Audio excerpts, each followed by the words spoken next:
You are looking at Julian's pronunciation guide, where we look at how to pronounce better some of the most mispronounced words in the world, like this other curious word. But how do you say what you're looking for today?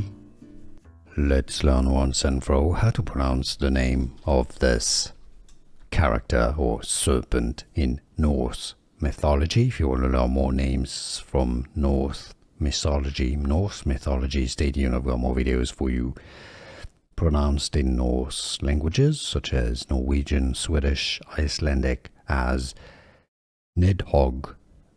Pretty straightforward once you know Nidhogg, how to pronounce Nidhogg.